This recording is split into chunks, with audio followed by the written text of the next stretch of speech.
ചരിത്രത്തിലാദ്യമായിട്ട് മുഖ്യമന്ത്രിയുടെ ദുരിതാശ്വാസ നിധി ഏറ്റവും കൂടുതൽ അതിൽ തട്ടിപ്പും വെട്ടിപ്പും നടത്തിയത് ആരാണെന്നറിയോ?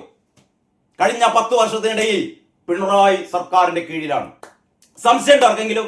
നിങ്ങളൊരു കാര്യം ചെയ്യും, അതായത് ഓൺലൈനിൽ നിങ്ങൾ ഗൂഗിളിൽ സെർച്ച് ചെയ്യും ദുരിതാശ്വാസ നിധി തട്ടിപ്പ്. എന്താണ് ദുരിതാശ്വാസ നിധി തട്ടിപ്പ് എന്ന് മാത്രം നിങ്ങൾ ഗൂഗിളിൽ ഒന്ന് സെർച്ച് ചെയ്ത് നോക്ക്. 2023 കാലഘട്ടം അല്ലെ, 2022 അവസാനം 2023 വർഷങ്ങളിൽ നടന്ന മുഖ്യമന്ത്രിയുടെ ദുരിതാശ്വാസ നിധിയിൽ നിന്ന് സഖാക്കന്മാർ കയ്യിട്ട് വാരിയ കമ്മീഷൻ നേരത്തെ തന്നെ നിശ്ചയിച്ച് ഇവര് കാട്ടിക്കൂട്ടിയ തോന്നിവാസങ്ങള് അക്കമിട്ട് എത്ര വിജിലൻസ് അന്വേഷണം അറിയോ? ഒന്നും നടന്നില്ല. ഒരു അന്വേഷണവും മുന്നോട്ട് കൊണ്ടുപോയില്ല. കാരണം എല്ലാം ചെയ്തത്, കട്ടത്, മുക്കിയത്, നക്കിയത് ഒക്കെ സഖാക്കളാണ്.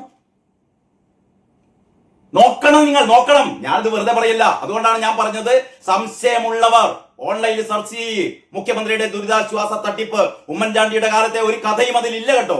ഉമ്മൻചാണ്ടിയുടെ കാലത്തെ ഒരു കഥയും അതിൽ വരില്ല. അതിൽ വരുന്നത് മുഴുവൻ കഴിഞ്ഞ 10 വർഷം പിണറായി സർക്കാരിന്റെ കീഴിൽ എത്ര കോടികളാണ് ഈ പറയുന്ന സഖാക്കന്മാർ മുക്കിയത് എന്നുള്ളതിന്റെ ഞെട്ടിപ്പിക്കുന്ന വിവരമാണ്.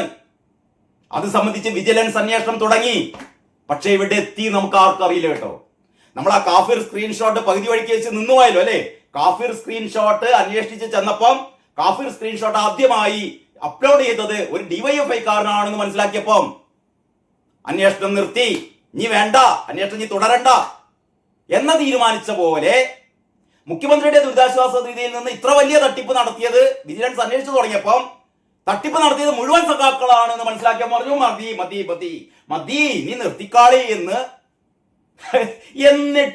എന്നിട്ടാണ് ഇവര് പറയുന്നത് CMDRF-ന് പൂട്ട്, ചികിത്സാ സഹായത്തിന് കമ്മീഷൻ രാജ്. നിങ്ങൾക്ക് 2023 ഒരു പത്രവാർത്ത, 2023 എല്ലാ മാധ്യമങ്ങളും ദേശാഭിമാനി ഒഴികെയുള്ള സകലമാന മാധ്യമങ്ങളും ദിവസങ്ങളോളം ഈ തട്ടിപ്പ് വാർത്തകളായിരുന്നു കൊടുത്തിരുന്നത്. TV ചർച്ചകളിലൊക്കെ ഇത് സംബന്ധിച്ചുള്ള തട്ടിപ്പിന്റെ നമ്മൾ കേട്ടാ ഞെട്ടിപ്പോകുന്ന തട്ടിപ്പുകളായിരുന്നു നടന്നത്. അതുകൊണ്ടൊക്കെ തന്നെയാണ് പിണറായി വിജയൻ ഭരിക്കുമ്പോൾ മാസം 80 കോടി രൂപ, ശരാശരി 80 കോടി രൂപയാണ് ഇമാതിരി തട്ടിപ്പ് നടത്തിയത്. ആ തട്ടിപ്പ് ഇപ്പോഴാ VD സതീശൻ സർക്കാർ ആ തട്ടിപ്പ് നിർത്തി. അർഹർക്ക് മാത്രമേ മന്ത്രിസഭ അറിഞ്ഞ്, കളക്ടർമാർ അറിഞ്ഞ്, വ്യക്തമായ തെളിവുകളുടെ അടിസ്ഥാനത്തിൽ, വ്യക്തമായ രേഖകളുടെ അടിസ്ഥാനത്തിലാണ് ഇപ്പോൾ ദുരിതാശ്വാസ നിധിയിൽ നിന്നുള്ള ചികിത്സാ സഹായം നൽകുന്നത്. അതാണ് ആകെ 9 കോടി. അതാണ് പൂട്ടിട്ട് എന്ന് പറയുന്നത്. പൂട്ടിട്ടു, UDF സർക്കാർ പൂട്ടിട്ടു. പിണറായി വിജയൻ സർക്കാർ ചെയ്ത തെമ്മാടിത്തത്തിന് UDF സർക്കാർ എന്ത് ചെയ്തിരിക്കുന്നു? പൂട്ടിട്ടിരിക്കുന്നു. അതാണ് വാർത്ത. ഇവരെന്നിട്ട് തെറ്റിദ്ധരിപ്പിക്കും. ഇവരുടെ വിചാരം എന്താ അറിയോ? ഈ പഴയ കാര്യങ്ങളൊക്കെ ആൾക്കാർ മറക്കുന്നതാണ്. പഴയ കാര്യങ്ങൾ. അതോടെ ഞാൻ പറയുന്നത് 2023 ഒരു പത്രവാർത്ത. ആ പത്രവാർത്ത 1 ഇത് റിപ്പോർട്ട് എന്റെ കയ്യിലുള്ളത് കേരള കൗമുദിയാണേ. കേരള കൗമുദിയില് 2023 ഫെബ്രുവരി മാസം 23, ശരിക്ക് നോട്ട് ചെയ്തേ, 2023 ഫെബ്രുവരി 23 ഞാൻ ഓൺലൈൻ നോക്കിയപ്പോ 23, 24, 25, 26, 27 അങ്ങനെയുള്ള ആ ആഴ്ചകളിൽ മുഴുവനും എല്ലാ ഓൺലൈൻ മാധ്യമങ്ങളിലും എല്ലാ പ്രിന്റ് വേർഷൻസിലും ഈ കഥകളാണ്, ഈ തട്ടിപ്പ് കഥകളാണ്. നമ്മുടെ ഓർമ്മശക്തി ഉള്ളവർ ഒന്ന് ആലോചിച്ച് നോക്കുക. 3 വർഷം മുമ്പ് എങ്ങനെയൊക്കെയായിരുന്നു സ്ഥിതി എന്ന്. ഏതായാലും ഈ പത്രവാർത്ത നമുക്ക് നോക്കാം എന്താണെന്ന്. ഇതിങ്ങനെയാണ് കേട്ടോ. ഇതിന്റെ തലക്കെട്ട് ദുരിതാശ്വാസ നിധിയിലെ തട്ടിപ്പ് സമഗ്ര പരിശോധനയ്ക്ക് നിർദ്ദേശം. എന്താണ്? ദുരിതാശ്വാസ നിധിയിലെ തട്ടിപ്പ് സമഗ്ര പരിശോധനയ്ക്ക് നിർദ്ദേശം. പുറത്തു വന്നത് വൻ തട്ടിപ്പിന്റെ ഒരംശം മാത്രം എന്നാണ് തലക്കെട്ട്. ഇനി വാർത്തയിലേക്ക് കടന്നാൽ, ഉദ്യോഗസ്ഥരുടെ ഒത്താശയോടെ ഇടനിലക്കാർ വഴി മുഖ്യമന്ത്രിയുടെ ദുരിതാശ്വാസ നിധിയുടെ പേരിൽ വൻ തട്ടിപ്പ് നടത്തുന്നു എന്ന് വ്യക്തമായതോടെ വ്യാപക പരിശോധന നടത്താൻ നിർദ്ദേശം. സഹായം ആവശ്യപ്പെട്ട് സമർപ്പിച്ച അപേക്ഷകളും രേഖകളും സമഗ്രമായ പരിശോധന നടത്താനാണ് നിർദ്ദേശിച്ചിട്ടുള്ളത്. ഇന്നലെ വിജിലൻസ് നടത്തിയ മിന്നൽ റെയ്ഡിൽ ഞെട്ടിപ്പിക്കുന്ന വിവരങ്ങളാണ് പുറത്തു വന്നത്. ഇതേ തുടർന്നാണ് വ്യാപക പരിശോധന നടത്താൻ നിർദ്ദേശിച്ചത്. വരും ദിവസങ്ങളിലും തുടരുന്ന റെയ്ഡ് പൂർത്തിയായ ശേഷമേ തട്ടിപ്പിന്റെ വ്യാപ്തി മനസ്സിലാവൂ. ഇപ്പോഴും വ്യാപ്തി മനസ്സിലായിട്ടില്ല. പക്ഷെ തുടർന്ന് അന്വേഷണം നടന്നില്ല. ഇനി ബാക്കി വാർത്ത. ഇന്നലത്തെ പരിശോധനയിൽ, ഒരൊറ്റ ദിവസത്തെ പരിശോധനയുടെ കാര്യമാ പറയുന്നത് കേട്ടോ. ഇന്നലത്തെ പരിശോധനയിൽ മരിച്ചവരുടെ പേരിലും ചികിത്സാ സഹായം തട്ടുന്നു എന്ന് കണ്ടെത്തിയിരുന്നു. കൈക്കൂലി വാങ്ങി വ്യാജ മെഡിക്കൽ സർട്ടിഫിക്കറ്റ് നൽകി ഡോക്ടർമാരും തട്ടിപ്പിൽ ഒത്താശ ചെയ്തിട്ടുണ്ട്. ഇതിനായി പുനലൂരിൽ ഒരു ഡോക്ടർ നൽകിയത് എത്ര സർട്ടിഫിക്കറ്റുകളാണെന്നറിയോ? 1500. ഒരൊറ്റ ഡോക്ടർ പുനലൂരിൽ 1500 മെഡിക്കൽ സർട്ടിഫിക്കറ്റുകളാണ് നൽകിയെന്ന്. കേട്ടിട്ട് നിങ്ങൾക്ക് അന്തും കുന്തും ഉണ്ടാവില്ലല്ലേ? ഇതാണ് പിണറായി സർക്കാരിന്റെ കാലത്ത് നടന്ന തട്ടിപ്പ് കേട്ടോ. ഇനി കൊല്ലം, കോട്ടയം, ആലപ്പുഴ ജില്ലകളിലാണ് മരിച്ചവരുടെ പേരിൽ ചികിത്സാ സഹായം തട്ടിയെടുത്തത്. കളക്ടറേറ്റുകളിൽ ദുരിതാശ്വാസ നിധിയുടെ ചുമതലയുള്ള ഉദ്യോഗസ്ഥരും ഏജന്റുമാരും ഒത്തുകളിച്ചായിരുന്നു തട്ടിപ്പ്. വ്യാജ മെഡിക്കൽ വരുമാന സർട്ടിഫിക്കറ്റുകൾ ഹാജരാക്കിയാണ് ഇവർ പണം തട്ടിയത്. ഇതിൽ നേരത്തെ പറഞ്ഞുറപ്പിച്ച തുക ഏജന്റുമാരും ഉദ്യോഗസ്ഥരും വീതം വെച്ചെടുക്കും. എല്ലാ ജില്ലകളിലും വമ്പൻ ക്രമക്കേടുകളാണ് എന്നും പരിശോധനയോ മാനദണ്ഡങ്ങളോ ഇല്ലാതെ പണം അനുവദിക്കുകയാണ് എന്നും വിജിലൻസ് മേധാവി മനോജ് എബ്രഹാം കേരള കൗമുദിയോട് പറഞ്ഞു. വെറുതെ കേരള കൗമുദിയുടെ ലേഖകൻ വെറുതെ തട്ടിക്കൂട്ടിയ വാർത്തയല്ല കേട്ടോ. അന്നത്തെ വിജിലൻസിന്റെ മേധാവി മനോജ് എബ്രഹാം കേരള കൗമുദിയോട് പറഞ്ഞതാണ്. എന്താണ്? എല്ലാ ജില്ലകളിലും വമ്പൻ ക്രമക്കേടുകളാണ് എന്നും പരിശോധനയോ മാനദണ്ഡങ്ങളോ ഇല്ലാതെ പണം അനുവദിക്കുകയാണ് എന്നും മനോജ് എബ്രഹാം പറഞ്ഞു. ഇനി ഓൺലൈൻ അപേക്ഷയ്ക്കൊപ്പം നൽകുന്ന സർട്ടിഫിക്കറ്റുകൾ മിക്കതും വ്യാജമാണ്. ഇവരിപ്പം പറയുന്നത്, ഈ വാർത്തയിൽ പറഞ്ഞത് എന്താ പറഞ്ഞത്? ഈ ഓൺലൈൻ സംവിധാനം ഒക്കെ നിർത്തി, തട്ടിപ്പ് നടത്താൻ ഓൺലൈൻ സംവിധാനം നിർത്തി എന്നാണ് ഇന്നത്തെ ദേശാഭിമാനി പറയുന്നത്. പക്ഷേ മനോജ് എബ്രഹാം പറയുന്നത് എന്താ അറിയോ? ഓൺലൈൻ അപേക്ഷയ്ക്കൊപ്പം നൽകുന്ന സർട്ടിഫിക്കറ്റുകൾ നൽകണം. ആ സർട്ടിഫിക്കറ്റുകൾ മിക്കതും വ്യാജമായിരുന്നു. സൂക്ഷ്മ പരിശോധനയില്ല. കുടുംബ വാർഷിക വരുമാനം 1 ലക്ഷം കവിയരുത് എന്നാണ് വ്യവസ്ഥ. എന്നാൽ എറണാകുളത്ത് സമ്പന്നനായ വിദേശ മലയാളിക്ക് ചികിത്സാ സഹായമായി 3 ലക്ഷവും മറ്റൊരു വിദേശ മലയാളിക്ക് 45,000 രൂപയും അനുവദിച്ചതായി കണ്ടെത്തി. മെഡിക്കൽ സർട്ടിഫിക്കറ്റിൽ ചികിത്സാ ചെലവ് രേഖപ്പെടുത്താത്ത അപേക്ഷയിലും കൂടി ധനസഹായം നൽകിയതായും കണ്ടെത്തി. കാസർഗോഡ് ഒരേ കൈയക്ഷരത്തിലുള്ള 2 മെഡിക്കൽ സർട്ടിഫിക്കറ്റുകളിൽ 2 ഡോക്ടർമാരാണ് ഒപ്പിട്ടത്. ആധാർ, റേഷൻ കാർഡ് പകർപ്പ് നൽകാത്തവർക്കും അപേക്ഷയിൽ ഒപ്പില്ലാത്തവർക്ക് പോലും പണം കിട്ടി. ഇനി പറയാനുണ്ടോ അല്ലേ? ഇനി പല രോഗം കാണിച്ച് പലതവണ പണം. ഒരു സബ്മിറ്റിംഗ് ആണ് അതിൽ പറയുന്നത്. മുണ്ടക്കയം സ്വദേശിക്ക് ഹൃദ്രോഗത്തിന് 2017 കോട്ടയം കളക്ടറേറ്റ് 5,000, 2019 ഇടുക്കി കളക്ടറേറ്റ് 10,000 രൂപ നൽകി. അതായത് പലതവണ 2 വ്യത്യസ്ത സ്ഥലങ്ങളിൽ. ഇതേ വ്യക്തിക്ക് ക്യാൻസർ ചികിത്സാ സഹായമായി കോട്ടയം കളക്ടറേറ്റ് 10,000 രൂപ 2020 നൽകി. ഇയാൾക്ക് മെഡിക്കൽ സർട്ടിഫിക്കറ്റ് നൽകിയത് കാഞ്ഞിരപ്പള്ളി ആശുപത്രിയിലെ എല്ലുരോഗ വിദഗ്ധൻ. കരുനാഗപ്പള്ളിയിൽ ഒരു വീട്ടിലെ എല്ലാവർക്കും 2 ഘട്ടമായി ഒരു ഡോക്ടർ 4 സർട്ടിഫിക്കറ്റ് നൽകി. പാലക്കാട്ട് ഹൃദ്രോഗത്തിന് 5 സർട്ടിഫിക്കറ്റ് നൽകിയത് ആയുർവേദ ഡോക്ടറാണ്. 5 തെങ്ങിൽ കരൾ രോഗിക്ക് ഹൃദ്രോഗ സർട്ടിഫിക്കറ്റിന്റെ അടിസ്ഥാനത്തിൽ പണം നൽകി എന്ന് പറഞ്ഞാൽ എന്താ പറയാ, ഒരു ശ്രദ്ധയുമില്ലാതെ, ഒരു മാനദണ്ഡവും ഇല്ലാതെ സഖാക്കന്മാര് കൊണ്ടുവരുന്ന ഒരു വെള്ളക്കടലാസിൽ പണ്ട് പറഞ്ഞിട്ടുണ്ടല്ലോ ശിവശങ്കർ, ഒരു ടിഷ്യൂ പേപ്പർ എടുത്തു കൊടുത്ത് മുഖം തുടയ്ക്കാൻ വേണ്ടിയിട്ട് ഒരു ടിഷ്യൂ പേപ്പർ മുഖം തുടയ്ക്കാൻ കാരണഭൂതത്തിന് എടുത്തു കൊടുത്താൽ കാരണഭൂതം അതിന്റെ അടിയിലെ ഉപ്പ് വെക്കുമായിരുന്നു അത്രേ പണ്ട്. അതേമാതിരി ടിഷ്യൂ പേപ്പറിൽ വരെ അപേക്ഷ. ഇനി ഏജന്റുമാരുടെ വിളയാട്ടം അടുത്ത സബ്മിറ്റിംഗ് ആണ്. ശ്രദ്ധിക്കണേ, ഇതൊക്കെ 2023 സഖാക്കളെ, അന്തംകമ്മി സഖാക്കളെ, ഇന്നത്തെ ദേശാഭിമാനി വായിച്ചിങ്ങനെ മറ്റേ സീരിയാജ് പറഞ്ഞ മറ്റേ കോൾമയർ ഉണ്ടല്ലോ, അമ്മാതിരി കോൾമയർ കൊള്ളണ്ട കേട്ടോ.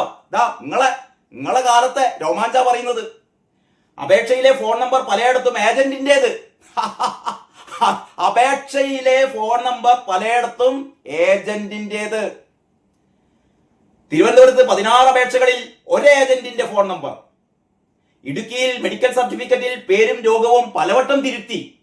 രോഗികൾ അറിയാതെ അവരുടെ പേരിൽ അപേക്ഷകൾ നൽകുന്ന രോഗികൾ പോലും അറിയുന്നില്ല. സഖാക്കന്മാര് പൈസ കൊണ്ട് പോവുകയാണ്. ഏതല്ലോ ആൾക്കാരുടെ പേരിൽ എഴുതിയെടുക്കണം. എന്നിട്ടാണ് മാസം 80 കോടി അല്ലേ തട്ടിപ്പും വെട്ടിപ്പും നടത്തി. ഇപ്പൊ പറയാമല്ലോ, ഞങ്ങളെ കാലത്ത് 80 കോടി വിതരണം ചെയ്തിരുന്നു. സതീശൻ സർക്കാർ വന്നപ്പോ 80 കോടി പോയി. ഇപ്പൊ ആകെ 9 കോടിയെ കൊടുക്കുന്നുള്ളൂ. ഇത് കഷ്ടാണല്ലേ? ഇത് വായിക്കുന്ന സഖാക്കന്മാർ വിചാരിക്കും, UDF സർക്കാർ എന്ത് ദ്രോഹ ചെയ്തത്, ഞങ്ങളെ സർക്കാർ ഉണ്ടാവുമ്പോ 80 കോടി കൊടുത്തതാണ്, അതൊക്കെ പൂട്ടിട്ട് വെച്ചിരിക്കുകയാണ്. എന്തിന്? സതീശന് പുഴുങ്ങി തിന്നാനോ? സതീശന് പുഴുങ്ങി തിന്നാനാണോ? അല്ല, അർഹരായവർക്ക് മാത്രമേ ഇപ്പോൾ കൊടുക്കുന്നുള്ളൂ. അതിന്റെ നിങ്ങളെ കാലത്ത് നടന്ന വെട്ടിപ്പുകളുടെ കഥയാണ് ഞാൻ പറയുന്നത്. ഇനി ഇതിന്റെ അവസാനം പറയുന്നു, സഹായം ആർക്കൊക്കെ? ഇതൊരു ഒരു വിവരമാണ് എല്ലാവർക്കും അറിയാൻ വേണ്ടിയിട്ട്. അതായത് പ്രകൃതി ദുരന്തം നേരിട്ടവർ, അപകടങ്ങളിൽ ഉറ്റവരെ നഷ്ടമായവർ, ഗുരുതര രോഗികൾ, തൊഴിൽ നഷ്ടം നേരിടുന്നവർ, ഇവർക്കൊക്കെയാണ് സഹായങ്ങൾ സാധാരണ കൊടുക്കുക. പരാതികൾ ഉണ്ടെങ്കിൽ പരാതിപ്പെടാവുന്ന ഒരു നമ്പർ ഉണ്ട്. ധനസഹായം നൽകാൻ കൃത്യമായ സംവിധാനം ഉണ്ടാക്കണമെന്ന് സർക്കാരിന് ശുപാർശ നൽകും. ആരാ പറയുന്നത് അറിയോ? മനോജ് എബ്രഹാം പറയാണ്. വിജിലൻസ് മേധാവി മനോജ് എബ്രഹാം പറയുന്ന ഒരു ബോക്സ് കൂടി അവസാനം കൊടുത്തിട്ടുണ്ട്. അതിങ്ങനെയാണ്: ധനസഹായം നൽകാൻ കൃത്യമായ സംവിധാനം ഉണ്ടാക്കണമെന്ന് സർക്കാരിന് ശുപാർശ നൽകും. മനോജ് എബ്രഹാം അങ്ങനെ ശുപാർശ നൽകിയോ നമുക്കറിയില്ല. കാരണം പാതി വഴിക്കല്ല, തുടങ്ങിയപ്പം തന്നെ ഈ ഒരു അന്വേഷണമൊക്കെ നിലച്ചു. കാരണം പിണറായി തന്നെ പറഞ്ഞു, ഇനി ഈ അന്വേഷണം ഒന്നും നടത്തണ്ട, കാരണം നമ്മളെ സഖാക്കളല്ലേ, നമ്മളെ കുട്ടികളല്ലേ, നമ്മളെ കുട്ടികൾ നക്കട്ടടോ, അതിനിപ്പോ എന്താ എന്നാണ് പിണറായി ചോദിച്ചിട്ടുണ്ടാവുക അല്ലെ? മനോജ് എബ്രഹാമെ, നിന്റെ വിജിലൻസ് അന്വേഷണമൊക്കെ അവിടെ പൂട്ടി വെച്ചാള്, തട്ടുന്ന നമ്മളെ കുട്ടികളല്ലടോ, നമ്മളെ കുട്ടികൾ തട്ടട്ടെ, മുക്കട്ടെ, നക്കട്ടെ, തിന്നട്ടെ, അനക്കെന്താ ഛേദം? അന്റെ തറവാട്ടിൽ നിന്ന് കൊണ്ടുവന്ന പൈസയൊന്നും അല്ലല്ലോ അല്ലേ? അതുകൊണ്ട് മിണ്ടാതെ കുത്തിരുന്നോ, ഒരു പരിപാടി ചെയ്യണ്ട. നമ്മളെ കുട്ടികള് എന്ത് ചെയ്യട്ടെ?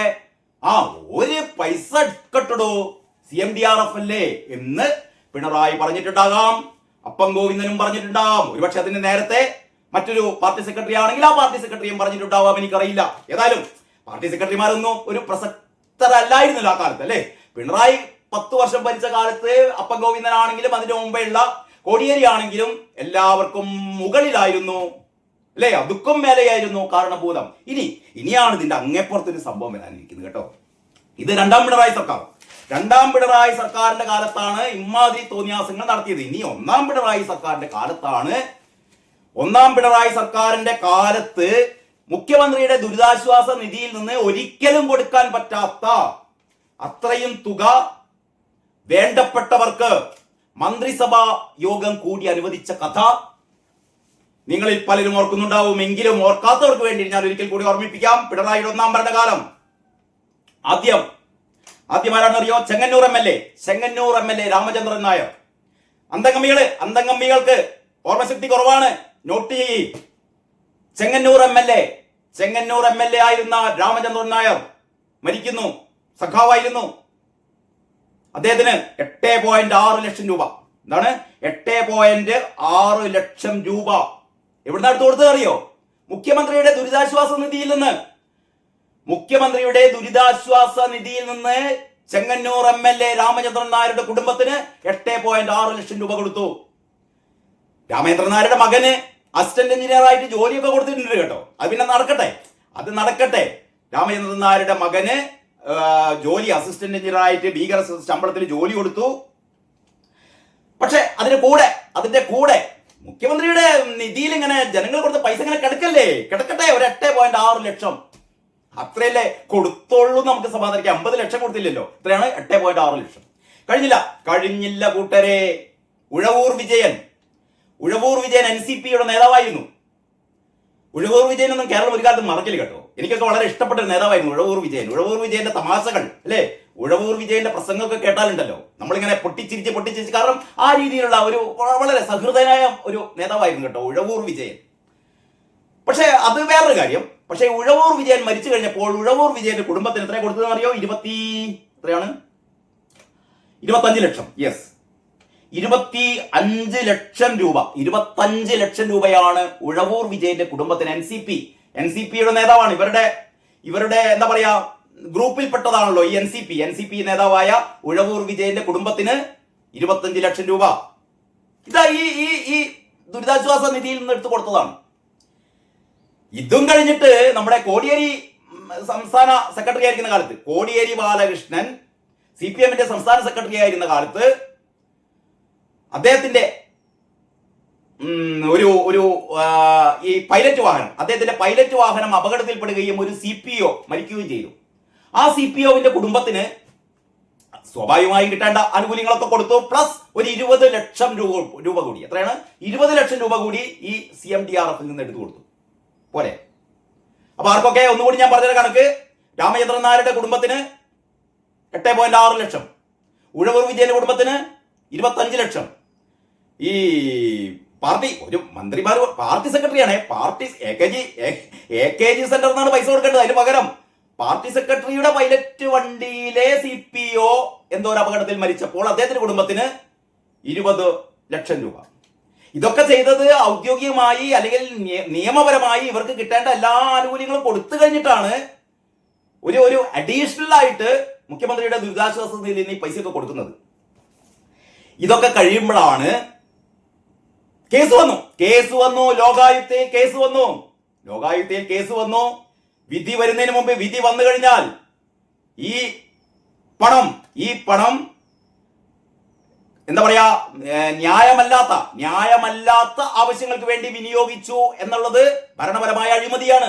ഈ അഴിമതി ബോധ്യപ്പെട്ടാൽ പിണറായി വിജയൻ രാജിവെക്കേണ്ടി വരുമായിരുന്നു. പക്ഷേ പിണറായി ആരാ മോൻ അല്ലേ? പിണറായി എന്താ ചെയ്തറിയോ? പിണറായി ലോകായുക്തയെ ചിറകുകൾ അരിഞ്ഞു.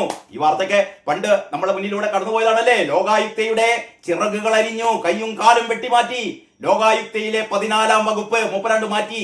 ആ 14-ാം വകുപ്പിൽ എന്താണെന്നറിയോ? അതായത് ലോകായുക്തയുടെ ശുപാർശ, അതായത് ഇത് മന്ത്രിസഭാ യോഗം തീരുമാനിക്കുന്നതാണ് കേട്ടോ. ഇത് മുഖ്യമന്ത്രിയും മറ്റു മന്ത്രിമാരും ഒക്കെ തീരുമാനിക്കുന്നതാണ് ഈ വക കാര്യം. ഞാൻ നേരത്തെ പറഞ്ഞ ഈ 8.6 ലക്ഷം കൊടുത്തതും 25 ലക്ഷം കൊടുത്തതും 20 ലക്ഷം കൊടുത്തതും ഒക്കെ മന്ത്രിസഭാ യോഗം, ആ മന്ത്രിസഭാ യോഗത്തിൽ പങ്കെടുത്തവര്, അതിന്റെ ഒക്കെ എന്താ പറയാ തലച്ചോറായ, അതിന്റെ ഒക്കെ നേതാവായ കാരണഭൂതം. അപ്പൊ ഇവരുടെ പദവി ദുരുപയോഗപ്പെടുത്തിയിട്ട് ഇവരെ അഴിമതി കാണിച്ചു എന്നുള്ളതിന്റെ തെളിവാണിത്. ഇത് ലോകായുക്ത അവരുടെ തീരുമാനം അറിയിച്ചു കഴിഞ്ഞാൽ അതിന്റെ പശ്ചാത്തലത്തിൽ ഈ മന്ത്രിമാരൊക്കെ രാജിവെച്ചേ തീരൂ. അതാണ് ലോകായുക്തയുടെ നിയമം. നിങ്ങൾക്കറിയോ KT ജലീൽ രാജിവെച്ച അങ്ങനെയാണെന്നേ. KT ജലീൽ എന്താ പറയാ ഒരു മൂപ്പരുടെ ഒരു ബന്ധത്തിൽപ്പെട്ട ഒരു വ്യക്തിയെ വലിയ ശമ്പളം കിട്ടുന്ന ഒരു തസ്തികയിലാണ്ട് നിയമിച്ചു. അതാണ് അഴിമതിയാണെന്ന് കണ്ടെത്തിയതും KT ജലീലിന് മന്ത്രിസ്ഥാനം പോയതും. ഇതൊക്കെ പിണറായി അറിഞ്ഞിരുന്നല്ലോ അല്ലേ? പിണറായിക്ക് അറിയാമായിരുന്നല്ലോ. അതുകൊണ്ടാണ് ലോകായുക്തയുടെ വിധി വരുന്നതിന് മുമ്പ് ലോകായുക്തയുടെ ചിറക് വെട്ടി എന്ന് പറഞ്ഞാൽ 14-ാം വകുപ്പ്, ആ ലോകായുക്ത ചട്ടങ്ങളിലെ 14-ാം വകുപ്പ് മൂപ്പർ അങ്ങോട്ട് ഭേദഗതി ചെയ്തു. ഒരു പ്രത്യേക ഓർഡിനൻസിലൂടെ. അതിൽ പറയുന്നത് ലോകായുക്തക്ക് വല്ല നിർദ്ദേശം ഉണ്ടെങ്കിൽ അത് ആർക്ക് സമർപ്പിക്കാം? മുഖ്യമന്ത്രിക്ക് സമർപ്പിക്കാം. മുഖ്യമന്ത്രിക്ക് ആ ലോകായുക്തയുടെ തീരുമാനം വലിച്ചു ചീന്തി ചവറ്റുകുട്ടയിലേക്ക് എറിയാം. അതാണ് പിണറായി ഏതാ മോനല്ലേ? ഒരൊറ്റ ഓർഡിനൻസ്. ലോകായുക്ത എന്തെങ്കിലും കണ്ടെത്തിക്കോട്ടെ, ഒരു പ്രശ്നമില്ല. ലോകായുക്തയുടെ കണ്ടെത്തലുകൾ ആരാ ഏൽപ്പിക്കേണ്ടത്? മുഖ്യമന്ത്രിയെ ഏൽപ്പിക്കണം. മുഖ്യമന്ത്രി അതിന്റെ അടിയിൽ ഒപ്പിട്ടാലേ ഇത് നിയമാവുള്ളൂ എന്ന് പറഞ്ഞാൽ ഇത് നടപ്പിലാവാൻ പറ്റുള്ളൂ. അതായത് ലോകായുക്ത പറയാണ് ഇതൊക്കെ ചെയ്തത് പിണറായി വിജയനാണ്, പിണറായി വിജയൻ രാജിവെക്കേണ്ടതാണ്, അല്ലെങ്കിൽ ഇന്ന മന്ത്രിമാർ രാജിവെക്കേണ്ടതാണ് എന്ന ലോകായുക്തയുടെ കണ്ടെത്തൽ ആർക്ക് സമർപ്പിക്കണം? പണ്ട് അങ്ങനെ വേണ്ടിയിരുന്നില്ല. ലോകായുക്ത തീരുമാനിച്ചാൽ മതി. ലോകായുക്ത എന്ന് പറഞ്ഞാൽ അതാണ് നീതി നടപ്പിലാക്കേണ്ട ബോഡിയാണ് ലോകായുക്ത.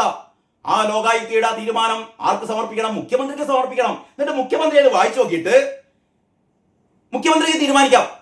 മുഖ്യമന്ത്രി തീരുമാനിച്ചാലേ ഇതെന്താവുള്ളൂ, ഇത് നടപ്പിലാവുള്ളൂ.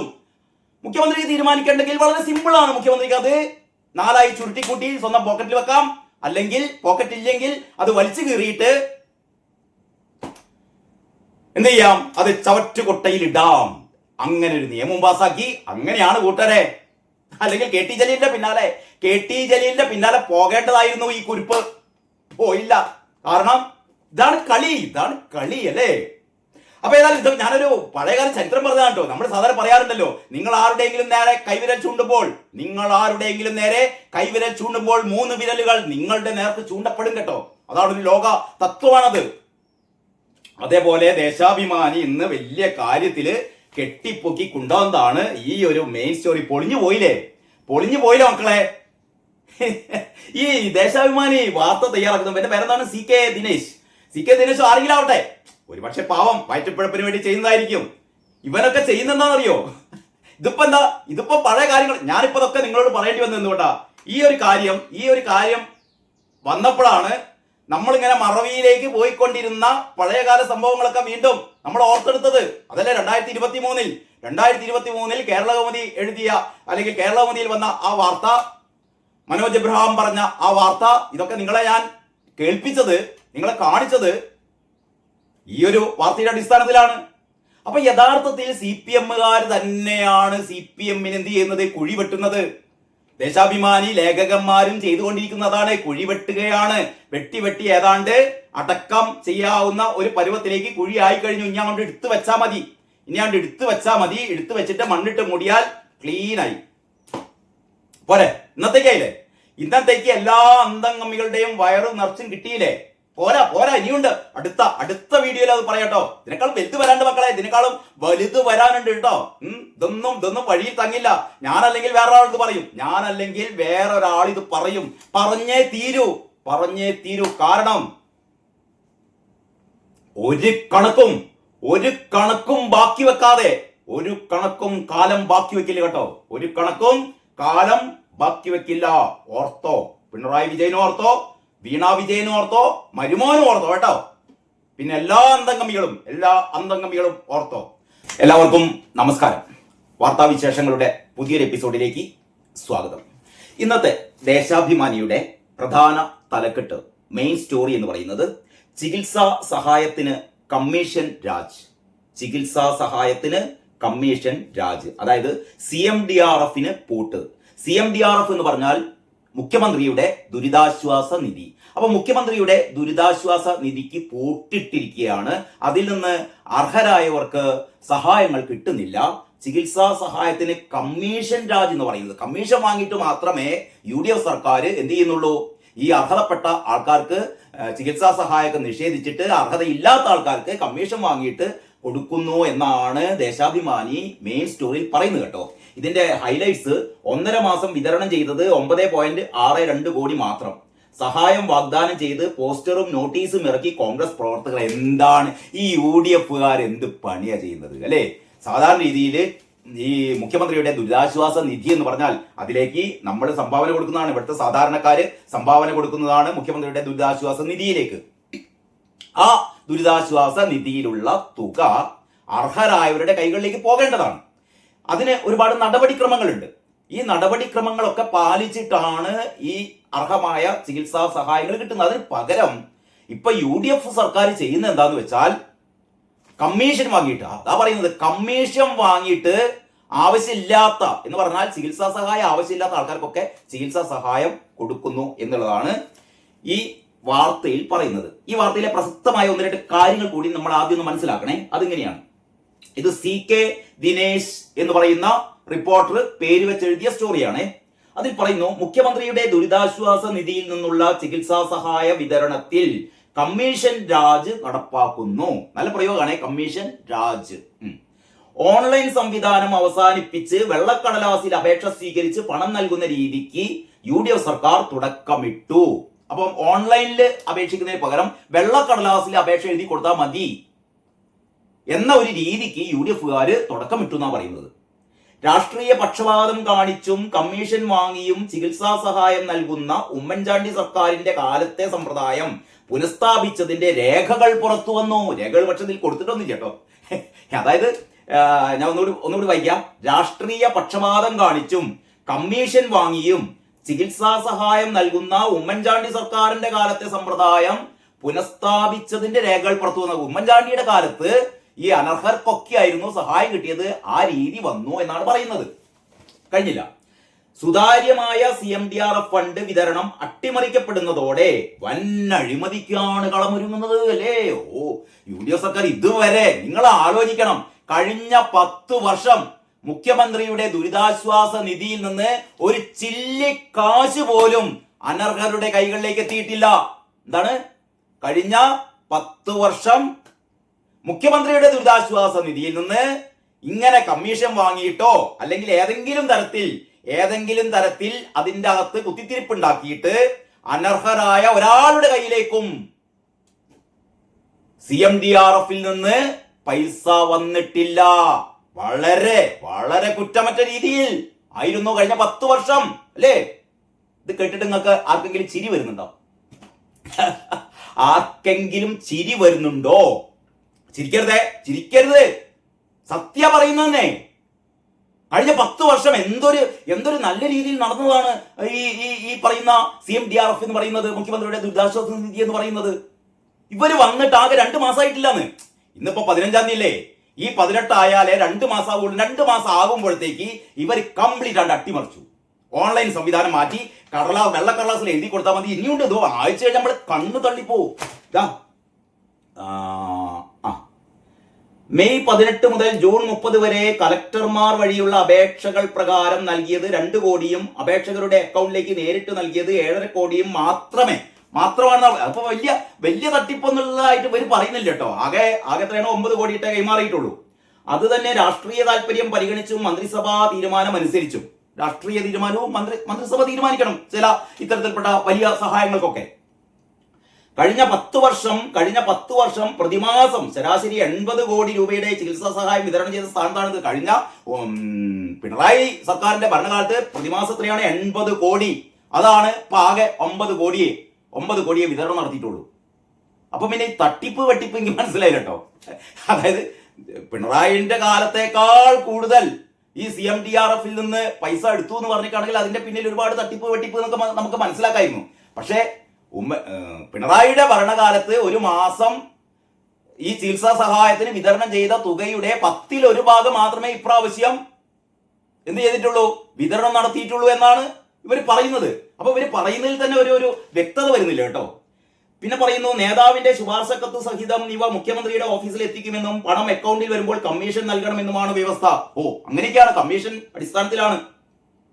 കഴിഞ്ഞ സർക്കാരിന്റെ കാലത്ത് ഓൺലൈൻ വഴിയുള്ള അപേക്ഷകളിൽ ഡോക്ടർമാരുടെ വ്യാജ സർട്ടിഫിക്കറ്റുകൾ കണ്ടെത്തി കർശന നടപടിയും എടുത്തു.